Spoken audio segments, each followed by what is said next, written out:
Between the years 1890 and 1910, thousands of Croatians left their European homeland to build a new life in the industrial cities of America. This bluff, above the Kansas River, became home to many of those struggling families. As the immigrants found employment in local meatpacking companies, they settled and established this community, still known today as Strawberry Hill. In humble homes surrounding St. John the Baptist Croatian Catholic Church, immigrants raised and educated their families.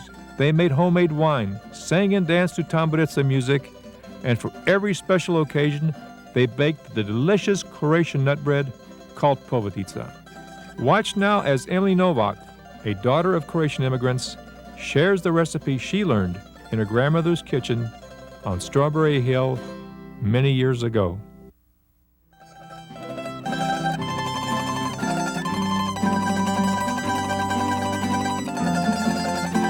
Hello, I'm Emily Novak from Kansas City, Kansas. I was born on Strawberry Hill, an area that was densely populated by Croatians that immigrated from Central Europe in the late 1800s. When they came to America, they brought with them many of their cultures, their love of music, their good food, and their hard work ethic. And today, we will make a povitica bread, which is made primarily with English walnuts. This bread is very popular, sometimes used as a sandwich bread with ham, but more often than not used as a dessert. It is served at baptismal parties, at bridal showers, and at weddings. And today we're going to use an electric mixer set on the number 2 setting. And this recipe will make 4 loaves of povitica bread. Each loaf will render 10 slices if you use the end slices of the bread. And we have already measured out our sugar and the salt, and now we're going to add the warm milk. We're going to add the milk and see that that is well blended. And now we will go and get a half a cup of warm water, just drawn from the tap. To this water, we will add 2 packets of dry yeast, being always careful to check the expiration dates. And to that, we will add 1 teaspoon of granulated sugar and put it to rest for at least 5 minutes in a warm area. And while that yeast is being activated, I'm going to prepare 4 large eggs. I'm going to beat them well and eventually add them to our dough mixture. And then we will gradually see that our, what was at one time a liquid, will come into a solid mass. As I said, it usually takes about 5 minutes for our dough to be mixed here and our yeast to be activated. And using just warm water from the tap is very, very important. Oftentimes people use very hot water, and that will not cause a good dough. So I'm going to beat in the 4 eggs. I'm going to the stove to get my melted margarine, and it always pays to use a good quality margarine, such as Fleischmann or Mazola. You can, if you like, use a butter, but butter has a little more salt in it, and for that I would recommend that you would add a little more sugar. Now, as I've said, we have added the warm milk to the sugar and the salt, as well as the 4 well-beaten eggs, our melted margarine, and now we're going to be adding our yeast, and you will see that within a very short time that yeast will have doubled in bulk. Here's a helpful hint. On the day that you're preparing to make povitica, you want to set your eggs out early because eggs that come to room temperature seem to fluff up much better.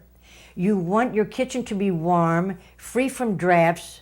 not any two openings at one time. I'm going to go to the stove and get the yeast and put it into the mixture with the rest of the liquid ingredients. And now we will add the 2 cups of sifted white all-purpose flour. And I use nothing but gold medal or Pillsbury. And since I'm using an electric mixer, I will add both of the cups of flour at one time. This dough can also be prepared very successfully using a bowl and a whisk, and then when it comes to a more solid state, using a wooden spoon. And that's the way our mothers and grandmothers used to make povitica. They didn't have electric mixers. We happen to have that, and we thought that for those of you in the audience that use an electric mixer, it would be an easier way to prepare this very successful and tasty bread. I use a spatula more often than not because it helps me to get the mixture well into the area where I am mixing the dough. Now I'm going to add another spoonful or so of the dough. And even though the flour is pre-sifted, I always sift it again. Makes it for a much lighter dough. I'm continuing to put this on the number 2 setting and working the flour down into the batter, and we'll see later how it will take form. We want a batter that will be pliable and flexible, and with the ingredients properly blended so that it will not be sticky to the touch. And the more well blended the dough is, the lighter the dough will be, and oftentimes you will see bubbles that will come to the surface of the dough, and that will make the dough much lighter and easier to stretch. I'm going to add some more flour. I do it by scoops. And when you are using a hand mixer or a whisk or a wooden spoon, it would take you perhaps a little longer, and you would add the flour a little slowly because it takes a little more elbow grease to use the wooden spoon as it does to use the dough hook. This is not a dough that can be prepared the day before. This dough has to be prepared exactly the day that the povitica bread is stretched and baked. As I said earlier, this is a process that cannot be rushed. We'll have to take our time until this dough gets properly blended.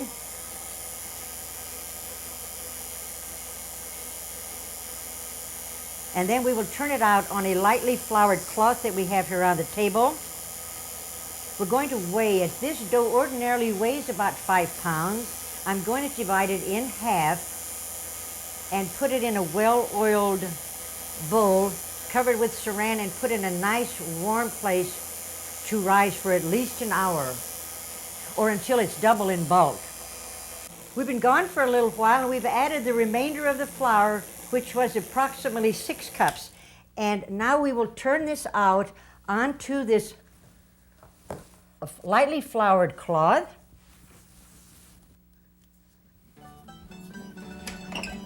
And this dough, you can tell when you to the feel that it is no longer sticky, then it is about the right time for it to be kneaded and put into our bowls.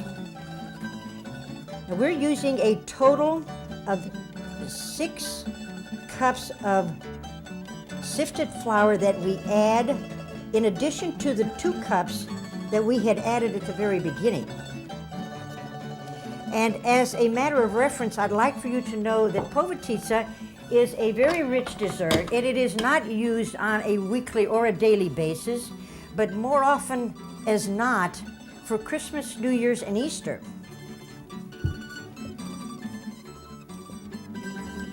I'm going to empty this out onto this cloth,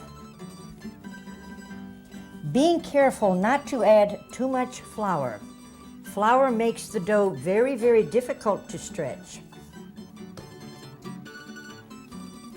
And kneading is very important. You can never over knead, but you certainly can over flour. Going to knead this dough and try to get it into a more solid mass, adding a little more flour as I do that.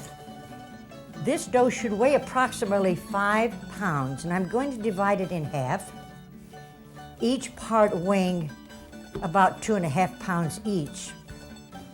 And as I said earlier, the more bubbles you have in the dough, the better the dough. It should feel like velvet. It should have a texture that is so great that it's just a delight with which to work.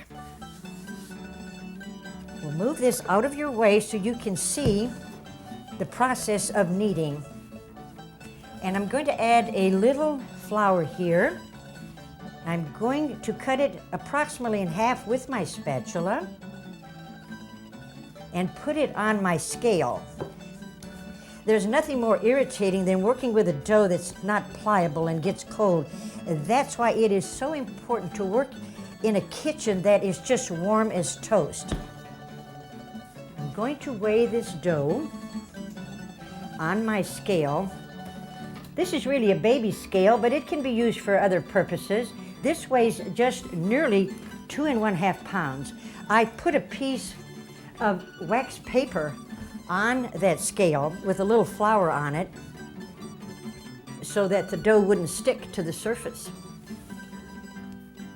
And this weighs just about 2 pounds. So we did very well as to making a pretty good estimate on the weighing of that flour. And I like to keep the dough warm, so I'm going to cover it with this tea towel here while I'm kneading the dough. And for you people that aren't accustomed to kneading, use the top of your hand, the heel of your hand, I beg your pardon. Use the heel of your hand and knead it slowly, putting the dough away from you and then turning it with your left hand if you are a right-handed individual. We're going to add a little more flour to the cloth. And I can already see the bubbles in the dough. I'm very pleased with it. It just looks absolutely great. And to reiterate, you cannot over knead, but you can certainly over flour. And I can see the bubbles in the dough coming to the surface. That's a very, very good sign. While I'm going to knead this other piece, I'm going to cover that one and start on this one. I'm going to put it into each of those lightly oiled bowls and cover with a saran wrap and let that rise for at least an hour or until it's double in bulk. Very, very nice dough. And this is a process in the making of any bread or yeast product. It's very important to learn to knead the dough properly. So now I'm going to cover that. And now I'm going to add a little bit of cooking oil in each of these bowls. Not too much oil, because then that oil will spill out onto our cloth when we're stretching it to make the povitica.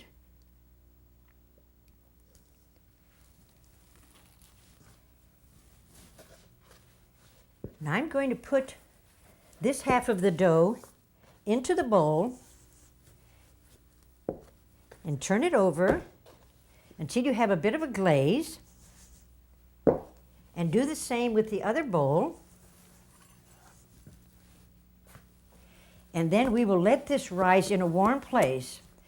Those of you that have gas stoves, if you have the pilot light on in your oven, that will be enough warmth to help this dough rise. We're going to cover this now with saran film. If you don't have saran, you can always use a tea towel. Our mothers and grandmothers, I'm sure, didn't have all of these creature comforts, but they covered the bread with tea towels. We're going to put this in this unlit oven and let that raise for approximately an hour or until it's double in bulk. And toward the end of that time, we will be getting our walnuts ready and getting the mixture ready to be spread onto the dough. Here's a helpful hint. Our dough must be kept in a very warm environment. You might ask, how warm is warm? Warm is when the oven rack is warm to the touch, about 100 to 125 degrees. Okay, now we have put the dough in an unlit but a preheated oven. This happens to be an electric stove, so you want to preheat the oven early in the day, but then turn the oven off because you don't want to melt any of the bowls that you may have in there. However, if you're using a gas stove, your pilot light is sufficiently warm that it will help the dough rise and you won't have to turn the oven off. And now is a good time for us to take a break because we'll have to clean up our kitchen, do our dishes, and then get ready to work with the nut mixture. So if you want to put your tape on hold, we'll see you in a little bit. Welcome back. We hope you've had an ample opportunity to clean up your kitchen and get your dishes washed. Now, you know, it takes approximately 45 minutes for your dough to rest. You might want to keep an eye on it. Double check to see that it at least has risen to double in bulk. And about at the end of that time period is when you want to prepare your walnut mixture. First of all, I'm going to put 2 cups of 2% milk into my saucepan. To that I will add 2 sticks of margarine, and I will bring that to a scalding point. And here we have the 2 sticks that we're going to use, and I ordinarily cut them with a spatula. Makes the process go a little more quickly.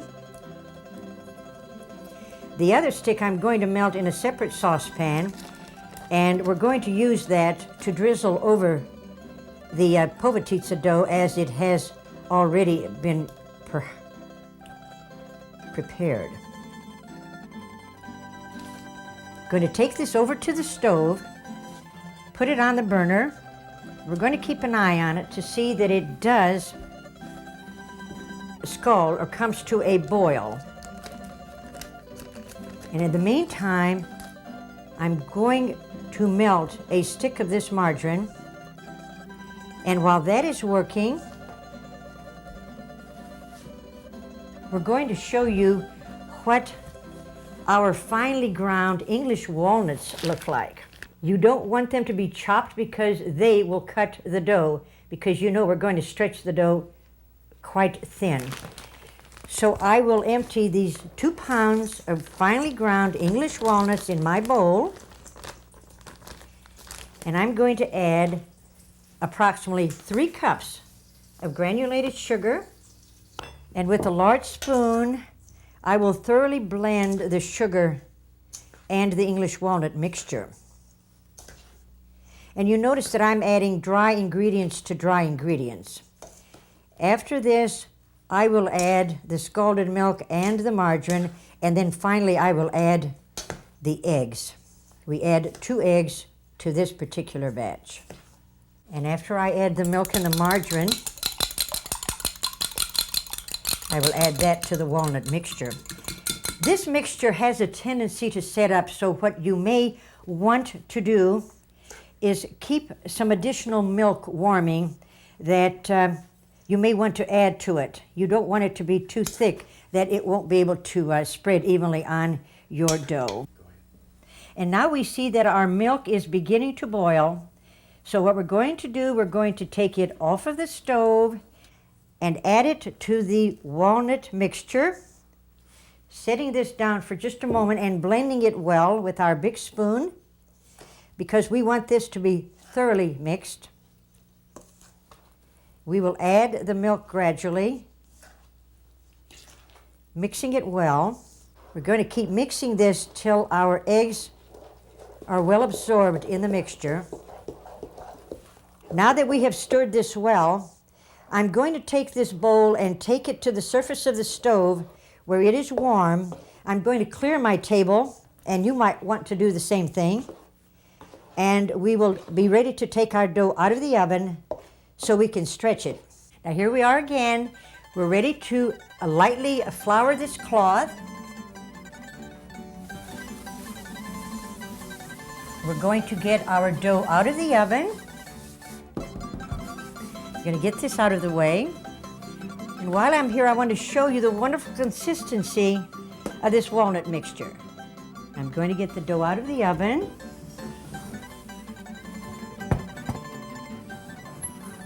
And I'm going to preheat it to a nice moderate temperature of 325 degrees, so it will be toasty warm by the time we get through stretching our dough. I'm going to show you this nice rich dough that's got all the bubbles showing up to the surface, and this is what we aim for. And I'm going to empty this out on my cloth, and with my rolling pin, I'm going to roll it out gently. And then I'm going to the stove and get some of this warm melted margarine. Pour it over. We're going to flap the dough over so that the melted margarine is evenly distributed. With the tops of our hands, we're going to go to the center of the dough and gently stretch it, pulling it out as we go. Stretch it as thin as we will.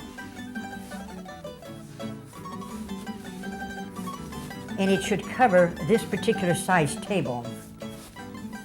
This dough is just as rich as velvet, and if you can see, the more bubbles you have in your dough, the more successful that dough will be.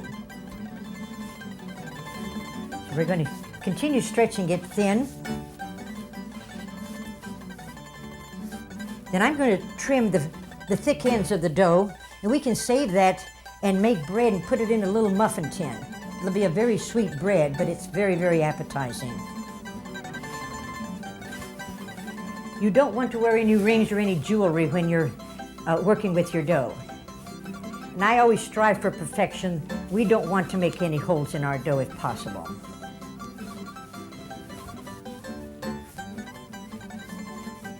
Now I'm going to the stove to get my paring knife, and I am going to trim the outer edges of this dough, which is rather thick.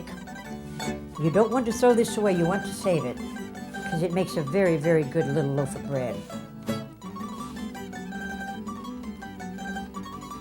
Now I'm going to get the walnut mixture, take it to the table,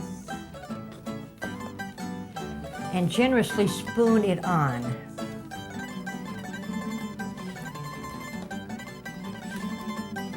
I'm going to spread the mixture all over the dough, going all the way to the edge of the dough.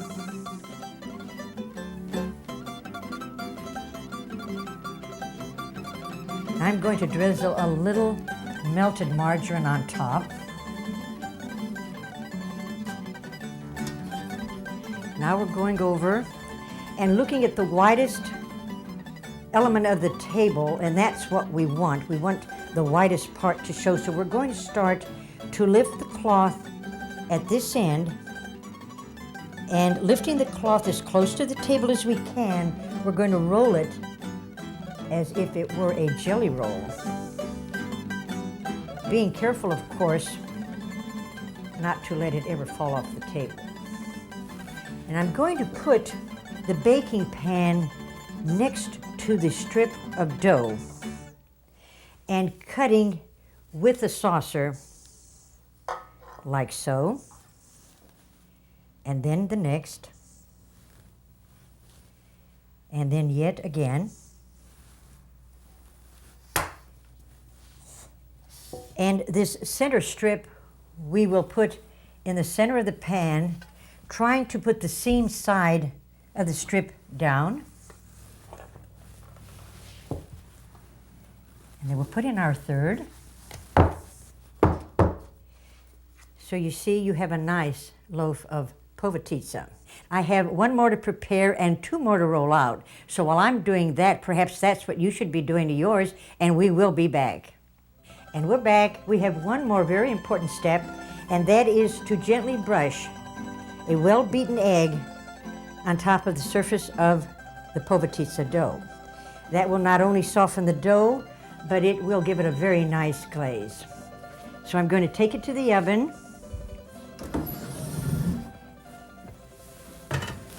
As you remember, our oven is set at 325 degrees. We're going to set the timer for 1 hour and 15 minutes, but we will check it periodically so that it will be golden brown. But in the interest of time, we're going to show you a povitica that we have already baked. And as you can see, it has the very nice swirls and it has the nice glaze on top. And when you slice this and put it on a nice doily, it gives it a very festive look. We're very happy that you were with us today. So we wish you happy eating. Bon appetit, and thank you.